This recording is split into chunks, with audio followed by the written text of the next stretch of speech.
Всем добрый день. Тема сегодня — архетипы. Архетипы по Юнгу, анима и анимус. Женская часть психики и мужская часть психики.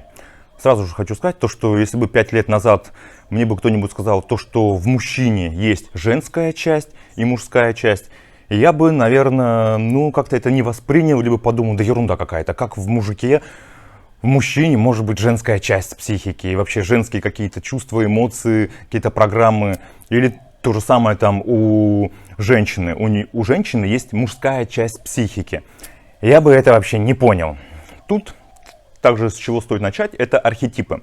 Архетипы ввел вообще эти обозначения анимус и анима Карл Густав Юнг. Архетип — это модель поведения, это записанная программа, это определенный сценарий. Архетипов бывает много, и что такое архетип — это вообще отдельная тема лекции.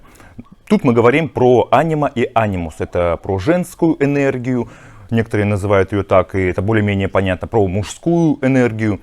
Это как противоположности, это как инь и янь, это внутреннее, в каждом из нас, в каждом человеке, в мужчине, в женщине, есть часть мужского и есть часть женского. И то же самое там у женщины, часть мужского, часть женского. То есть все это говорю к тому, что мир, он дуален, и наша психика, опять же, дуальна. И вот архетипы, анимус и анима, это такой проводник между нашим бессознательным и нашим сознанием. Вообще, анимус переводится как дух, а анима переводится как душа. Анима — это мужская такая энергия, и в каждом из нас, в мужчине и женщине, она есть. За что же у нас отвечает мужская энергия и мужские такие программы? Это рационализм, это ответственность, это все раскладывать по полочкам, это структурирование. Это такие модели поведения, какие есть практически в каждом мужчине. А анимус, женская энергия, это вот такие модели поведения, которые есть практически в каждой женщине. Это вот женственность, это ласка, это чувство, это любовь. Хотя любовь может быть и там, это я уже у кого что больше преобладает. И часто так бывает, что, допустим, опять же, я беру примеры из практики по сексологии, по психологии, либо примеры из жизни. Вот есть там мужчина, или, допустим, конкретный пример я. Во мне есть мужские черты, естественно, они есть в каждом мужике, и также есть женские черты. Но, как я сказал, допустим, 5 лет назад я бы их не воспринимал, я бы их не признавал бы их в себе, я бы не понимал, как во мне может внутри меня жить внутренняя женщина. И как она вообще может на меня влиять, и какие у нее свойства есть, и почему она вообще внутри меня живет. То есть я бы на эти вопросы, я бы на эти суждения как-то скептически бы относился. Я бы просто не понимал, что это такое. Сейчас, благодаря работе с клиентами, благодаря изучению новой информации, опять же, элементарно, мы берем любой учебник по психологии, все, что мы там читаем, чем мне нравится психология, то, что мы берем учебник по психологии, читаем, и потом, когда мы работаем с клиентами, да так оно все и есть. И когда мы расширяем свое сознание, когда мы узнаем гораздо больше информации, не только по психологии, вообще там про мир в целом, про взаимодействие между мужчинами и женщинами. И тогда у тебя все выстраивается по полочкам, и ты понимаешь, да, в мужчине есть не только мужские черты, но также есть и женские черты. И часто бывает такое, что, часто, допустим, на примере мужчин, многие мужчины не признают в себе эти женские черты, что у них есть чувства, у них есть какой-то иррационализм, что-то связано с любовью, женственность, ласка. Как-то, не знаю, там простой пример. Вот есть там сварщик, дядя Вася, и если ему рассказывать об этом, что дядя Вася, вот в тебе есть, оказывается, женская часть. И тут дядя Вася скажет, идите-ка вы нафиг, нет никакой во мне женской части. Но в терапии, в жизни, естественно, это все вылазит. Естественно, это все, что-то человек в себе подавляет. И когда мужчина подавляет в себе женскую эту энергию, женскую эти чувства, анимус, тогда у мужчин возникают своего рода проблемы различные.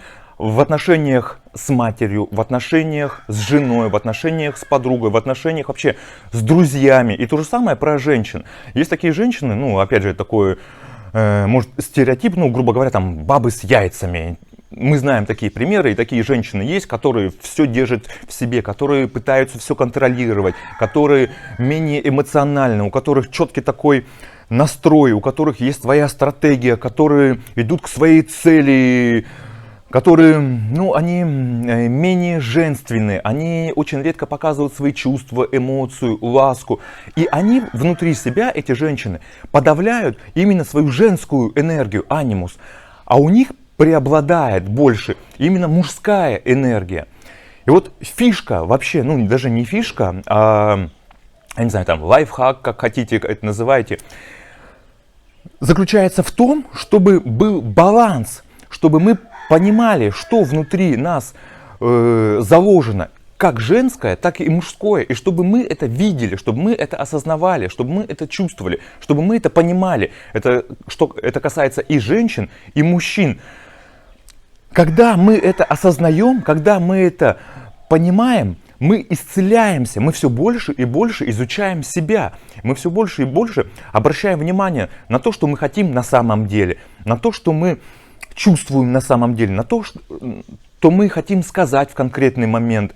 Вообще, это очень сильно меняет нашу сферу в жизни, в лучшую сторону, естественно. Еще часто бывает такой момент, когда в детстве, допустим, мальчику говорили, мальчик не должен плакать, мальчик должен быть все время серьезный, мальчик должен нести на себе груз какой-то ответственности. Мальчику навязывают различные убеждения и системы поведения именно мужские. И в этом плане ему навязывает общество, друзья, семья. У всех у нас это есть, и это опять же нормально, мы все росли в семьях. Родители, возможно, из каких-либо травм это говорят, друзья и сверстники из каких-либо убеждений, либо своих точек зрения это говорят. И в итоге вырастает, ну там, не знаю, образно говоря, мужлан, который чувства себе не принимает, который не говорит о чувствах, который становится как сухарь, который, у которого преобладает власть, у которого преобладает рационализм, действие, уверенность. Да, это хорошо, но в определенных моментах и этапах жизни, когда он строит отношения, когда у него, возможно, какие-то трудные этапы в жизни, либо нужен какой-то момент, когда нужно проявить именно чувства, какие-то женские черты, а он не может в себе их проявить, он в себе их подавляет, он прячет, он вытесняет у себя это женское, то, что у него есть, а в каждом из нас заложена анима и анимус, женская и мужская энергия. И вот если найти этот баланс, если этот момент проработать, опять же, это отдельная тема, как найти этот баланс, как сделать так, чтобы мы воспринимали и осознавали те женские части, те мужские части, которые есть у нас, это нас, как я сказал, уже выводит на совершенно другой уровень. Это как, не знаю, ну, допустим, сейчас опять пример там из жизни, когда парень, девушка, когда девушка говорит парню, давай сходим в кино. И парень начинает задумываться в кино, и он думает, потом говорит, я не хочу, я устал. Девушка, пока он думал про это, она уже себе начинает визуализировать и думать, так, он что-то очень долго думал, он меня не любит. И делает такие выводы, скорее, как сказать, очень быстрые. Он не хочет меня, что-то тут не так, почему он не хочет со мной идти в кино? И начинает уже накручивать, начинает уже, то есть девушка все больше и больше уходит именно в чувства, она не воспринимает рационализм и реальность, то что, ну блин, парень пришел с работы, парень, там, не знаю, отпахал смену на заводе, парень какое-то сделал, какое-то действие, то что, ну он просто устал, у него нет сил, ему нужно отдохнуть, выспаться, он сейчас не хочет идти в кино, а девушка это не воспринимает, и воспринимает эту информацию по-своему, и начинает уже все больше и больше и больше уходить как бы от реальности, себе накручивать. Ну, то есть и тут в этой ситуации мы видим диссонанс. Или то же самое, допустим, вот парень, вот девушка. И парень говорит девушке, там, давай сегодня вечером устроим романтик. И девушка такая сразу же начинает думать, так, романтик, он никогда мне не предлагал устроить романтик, почему именно сейчас, почему романтик? Возможно, он мне изменяет, возможно, какая-то измена, возможно, он мне что-то хочет сказать такое на этом романтике, меня подготовить к чему-либо. И начинает вовлекаться в эмоции. И она не слышит как будто бы парня. парень дал себе волю, дал себе чувство, показать то, что он тоже хочет сделать благо, он хочет проявить эти чувства, он хочет сделать элементарно приятно для девушки, устроить романтический вечер, устроить свидание. А девушка это по-другому воспринимает и начинает опять же там накручивать. Либо парень в какой-то определенной ситуации начинает накручивать себе какие-либо там события. Это я говорю тогда, когда есть такой диссонанс, когда либо мужчина, либо женщина подавляет в себе противоположные энергии, противоположные архетипы, и с ними не в контакте, и с ними не во взаимодействии. В общем, в этом видео я попытался рассказать про анима, про анимус, про мужскую, про женскую энергию, про мужскую часть психики, про женскую часть психики.